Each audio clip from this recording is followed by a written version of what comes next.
Assalamualaikum warahmatullahi wabarakatuh. Nama saya Indri Dwi Ramawati, NIM 1915250000294 dari Prodi Sistem Informasi. Di sini saya akan mempresentasikan tentang retorika. Pada kesempatan ini saya akan menyampaikan materi mengenai retorika. Adapun pembahasannya meliputi 1. Pengertian retorika, 2. Jenis-jenis retorika, 3. Keuntungan retorika, 4. Sejarah retorika, dan 5. Tahapan dalam retorika. Yang pertama mengenai pengertian retorika.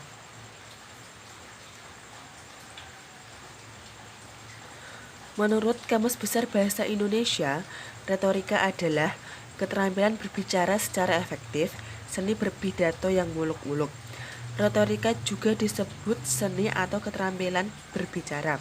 Nah, untuk pengertian mudahnya, retorika itu cara atau keterampilan bagaimana saat kita berbicara. Kemudian jenis-jenis retorika. Jenis retorika ada 3. Yang pertama, retorika forensik. Retorika forensik merupakan keadaan ketika pembicara mendorong munculnya rasa bersalah atau tidak bersalah dari pendengar. Pidato forensik disebut juga pidato yudisial. Contohnya adalah pidato dalam proses persidangan. Yang kedua adalah retorika epidiktik. Retorika epidiktik berisi wacana yang berhubungan dengan pujian atau tuduhan. Retorika epidiktik sering disebut seremonial. Yang ketiga adalah retorika deliberatif. Retorika deliberatif berisi tentang penentuan suatu tindakan yang harus diambil, sesuatu yang harus atau tidak boleh dilakukan oleh khalayak. Retorika ini sering disebut pidato politik. Contohnya adalah kampanye. Selanjutnya mengenai keuntungan retorika. Nah, keuntungan retorika sendiri dibagi menjadi beberapa bidang. Yang pertama adalah keuntungan retorika kemampuan pribadi. Di bidang kemampuan pribadi, kita dapat memperoleh keuntungan sebagai berikut. Yang pertama, rasa tertekan, tegang, takut, dan cemas di depan publik dapat dikurangi. Kedua, rasa pasti terhadap diri sendiri dapat dipupuk dan tumbuh. 3. Kepercayaan diri sendiri dapat berkembang. Kemudian di bidang keberhasilan pribadi, kita dapat memperoleh keuntungan sebagai berikut. 1. Mengalami kemudahan dalam proses berkomunikasi. 2. Lebih mudah mendapat pengakuan dan penghargaan dari orang lain. 3. Pengertian terhadap orang lain semakin terbina. Kemudian di bidang tugas dan jabatan. Di bidang tugas dan jabatan kita dapat memperoleh keuntungan sebagai berikut. 1. Penguasaan yang baik dalam membawakan ceramah atau pidato dalam situasi penting. 2. Memperkecil kemungkinan kesalahan berkomunikasi. 3. Memiliki kemampuan dan kekuatan dalam mempertahankan pendapat. Kemudian dalam bidang kehidupan pada umumnya, di bidang ini kita dapat memperoleh keuntungan sebagai berikut. 1. Dapat mengontrol diri sendiri. 2. Menjadi terbuka terhadap diri sendiri. 3. Lebih aktif dalam pergaulan.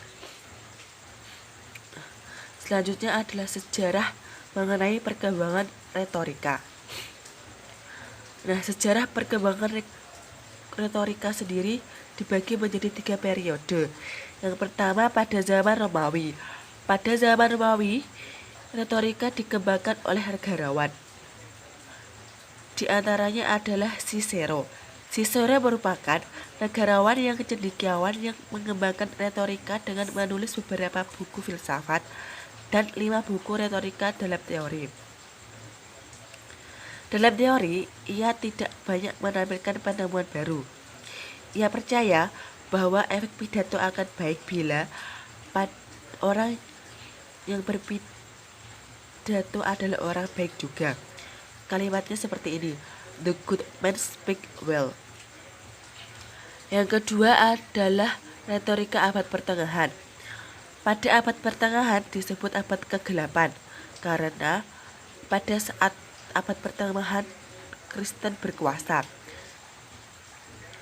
Ketika agama Kristen berkuasa, retorika dianggap sebagai kesenian jahiliyah, sehingga banyak orang Kristen waktu itu melarang mempelajari retorika yang dirumuskan oleh Yunani dan Romawi. Kemudian periode retorika modern. Nah, pada retorika modern ini dibagi menjadi 3 aliran. Yang pertama adalah aliran epistemologis. Aliran epistemologis menekankan proses psikologis. Aliran ini membahas teori pengetahuan, asal-usul, sifat, metode, dan batas-batas pengetahuan manusia. Kemudian aliran yang kedua adalah aliran Belles Lettres. Aliran Belles Lettres ini berasal dari bahasa Prancis yang berarti tulisan yang indah. Aliran ini menekankan keindahan bahasa, segi-segi estetis pesan, kadang-kadang malah mengabaikan segi informatifnya. Kemudian aliran ketiga adalah aliran elokuisionis. Aliran ini menekankan pada teknik penyampaiannya. Misalnya seperti memberikan petunjuk teknis terhadap penyampaiannya. Seperti pembicara tidak boleh melantur saat berbicara. Ketika kita sedang berbicara, kita harus mengarahkan mata kita langsung kepada pendengar dan menjaga ketenangannya. Selanjutnya adalah tahapan metodis dalam retorika. Nah, di sini ada 5 tahapan metodis dalam retorika menurut Zainal Ma'arif. Yang pertama yang dilakukan dalam penyusunan retorika yaitu inveto atau penemuan tema dan argumen. Jadi, hal yang pertama dilakukan dalam penyusunan retorika adalah menemukan tema atau gagasan. Yang kedua adalah disposito atau penyusunan bahan. Pada tahap ini, pembicara menyusun bahan dengan membagi pidatonya ke dalam beberapa bagian yang saling berkaitan secara logis. Kemudian yang ketiga adalah elocutio atau gaya bahasa. Pada tahap ini adalah tahap pemilihan kata dan bahasa yang tepat untuk sebuah pidato. Kemudian yang keempat adalah memoria atau hafalan. Pada tahap ini, pembicara harus mengingat apa yang ingin disampaikan. Kemudian yang terakhir adalah pronunciation atau penyampaian. Pada tahap ini, pembicara menyampaikan pidatonya secara lisan. Nah, dalam tahap pronunciation atau penyampaian ini diperlukan beberapa hal yang harus diperhatikan, yaitu teknik suara atau vokal dan gerakan-gerakan tubuh atau gestur tubuh. Nah,